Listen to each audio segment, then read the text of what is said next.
श्रीकांत शिंदे के बारे में उन्होंने कहा था, क्या? देखिए, किसी की बदतमीजी का जवाब दिया गया है।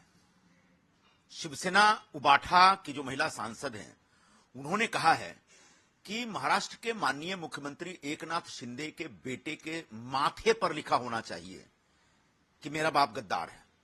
उनके बेटे श्रीकांत शिंदे इस समय कल्याण लोकसभा क्षेत्र से महायुति के उम्मीदवार हैं। मैं उनको जवाब देना चाहता हूं कि गद्दारी तो दरअसल उबाठा ने की है। उद्धव ठाकरे जी ने गद्दारी की। उन्होंने वोटर के साथ गद्दारी की, उन्होंने बीजेपी के साथ गद्दारी की और उन्होंने बाला साहब ठाकरे के साथ गद्दारी की है। बाला साहब जी ने कभी भी नहीं कहा था कि कांग्रेस के साथ जाना चाहिए, बल्कि वो कांग्रेस को बदमाश, हरामजादा और पाजी कहते थे। वे कांग्रेस वालों को छक्का कहते थे, किन्नर कहते थे। बाला साहब कहते थे कि कांग्रेस के साथ जाने से पहले मैं शिवसेना बंद कर दूंगा। बाला साहब कहते थे कि हम शिवसेना को अगर कांग्रेस के साथ जाना पड़ा तो हम चुनाव कभी नहीं लड़ेंगे। और ऐसे बाला साहब के साथ गद्दारी की है शिवसेना उबाठा के लोगों ने। और इसलिए मैंने कहा कि अगर श्रीकांत के माथे पे मेरा बाप गद्दार है लिखना है, तो आदित्य ठाकरे के माथे पे लिखना चाहिए मेरा बाप महागद्दार है, क्योंकि उन्होंने गद्दारी की है। उन्होंने महाराष्ट्र के मतदाताओं के साथ गद्दारी की है, उन्होंने बाला साहब के साथ गद्दारी की है और उन्होंने जो युति था जिसमें शिवसेना और बीजेपी ने मिलकर के वोट मांगा था, उस युति के धर्म के साथ गद्दारी की।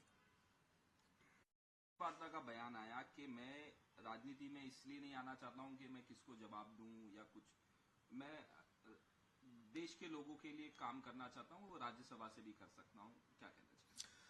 जब यूपीए की सरकार थी 2004 से लेकर 2014 के बीच, तो प्रियंका गांधी वाड्रा के हस्बैंड रॉबर्ट वाड्रा ने देश के लिए कितना काम किया, देश की जनता की कितनी सेवा की, उसका कोई हिसाब किताब सबसे पहले सामने रख दें। आज वो सत्ता में इसलिए आना चाहते हैं, राज्यसभा में या लोकसभा में इसलिए जाना चाहते हैं ताकि कांग्रेस में पहले से जो 5 पावर सेंटर्स हैं उसके साथ साथ एक छठा पावर सेंटर बन जाए। जब वो सरकार में नहीं थे, जब वो राजनीति में नहीं थे, जब महज एक दामाद जी थे, तब उन्होंने लूटपाट मचा रखी थी। ऐसे लूटपाट मचाने वाला लुटेरा व्यक्ति जैसे ही राज्यसभा लोकसभा में जाएगा, अपने पद का दुरुपयोग अपना धंधा बढ़ाने के लिए करेगा, न कि देश की सेवा करने के लिए।